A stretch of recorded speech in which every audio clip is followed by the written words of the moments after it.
Today we are making Ayam Percik, the favorite especially when you can find them in Ramadan bazar. Are you using the right cookware?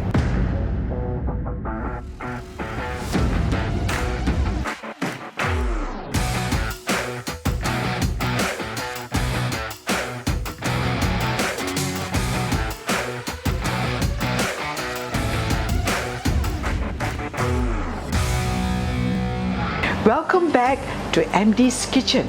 Today we are making Ayam Percik, the favorite especially when you can find them in Ramadan bazaar. So let's get cooking.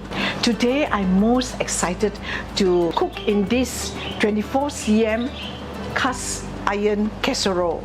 Look at it, it's so beautiful. It's called sea salt color. And what's so special about this cast iron is that it is 30% lighter at the side because we use the press mold method, which makes this part lighter because you don't need it to be so heavy, but the bottom of course needs to be very heavy. So this is the bottom, and you can see the bottom is heavy, and it's a beautiful item that can give you the wok hei at the same time. It's very good for stewing and for frying. Another special feature, it's this is called the spikes, so that whenever your liquid goes up, it will hit against the spike and then it will fall back again, so all the steam is not lost, and it comes together with two grips, so you won't feel hot when you carry it after cooking. And apart from that, so cute. Look at this. You can use this spatula for cooking and this for your sauce. So I have marinated the chicken. So this chicken is called Ayam Percik, but you must marinate it overnight. So you allow the spices to deeply penetrate so that you can get a more flavorful and a tender chicken. To do this, if you're wondering what spices I've used, it's all written in the link below. So go to the link and it will explain how to marinate and what are the spices I use. Whenever we are cooking, especially with enamel cast iron wok, we should always put the oil. Make sure your pot is dry. Put in oil. So not too much oil. I'm not deep frying. I'm just sort of like giving it a good grill. The oil now is heated up. So I'm going to put the chicken in.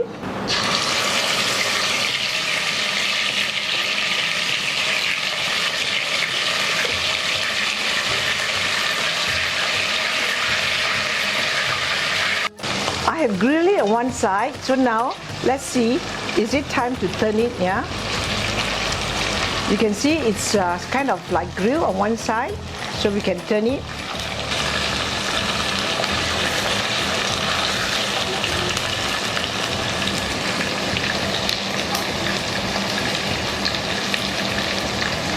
The chicken is done, so I've turned it off. And be careful because the chicken the water inside sometimes will make it a little bit explosive. That's why I like to use the cast iron casserole. When the oil splatter, it's splatter to the side. Yeah. So this is something to understand that this is very good to use. So now you see the chicken is nicely cooked. Yeah. So you can see the chicken has been fried, and I'm going to deep fry it some more by taking out the dark ingredients inside, yeah, and then continue frying. Now it's time to cook the percik sauce. So I'm going to use some oil to make the sauce for the ayam percik. Turn on the flame. Remember, when you use the enamel pot, always use the oil first on the dry pot, then only turn on the flame. In that way, it's a tip that your enamel pot will last much longer. So while this is heated up, I'm going to put in the sauce. So these are the sauce. What are the ingredients? It's in the link below. Just read it and follow it, yeah? I don't wait for it to be over hot because I don't want it to splatter onto my face. Add in 2 serai. Heat the serai first before you add it in. Bit of this is tamarind sauce, yeah? Brown sugar. If you want it a bit sweet, you can add it all. If not, you can just half it. For me, I like it kind of sweet. And also some salt. I would sort of stir that.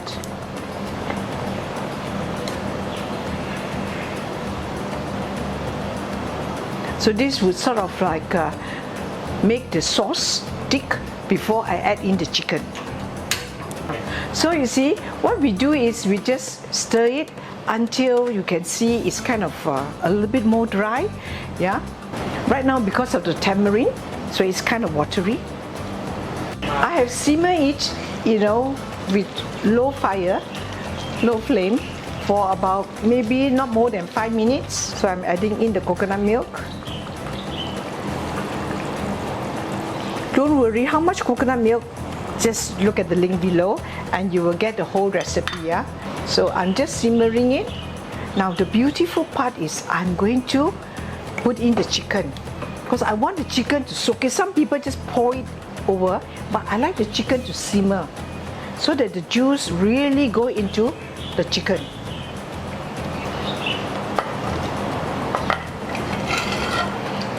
Let it simmer so that the juice would really soak inside the Ayam Percik, and that will give it a good taste. And next is to close the lid. This lid is special, so when you close the lid, whatever comes out from here, it will hit against the spikes and all the steam will flow down again, so all the goodness goes back. So now I close it for 15 minutes.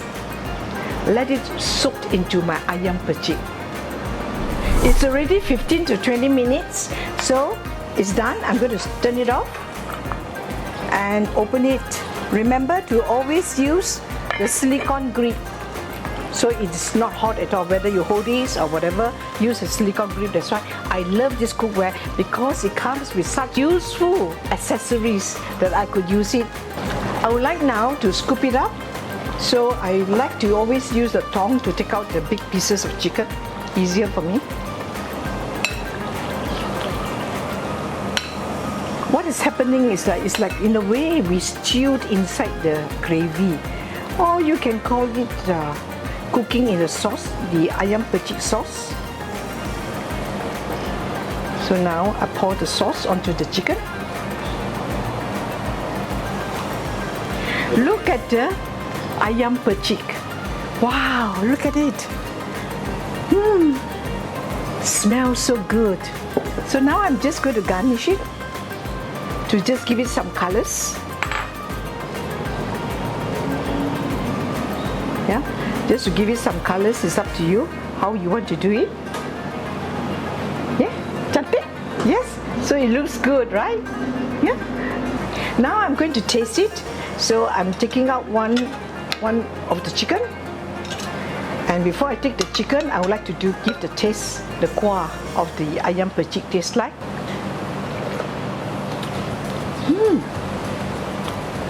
It's really good. It's a taste, it's not a curry, it's not any other things, but it's really Ayam Percik sauce that is authentically Malaysian. So let me cut a piece to taste it.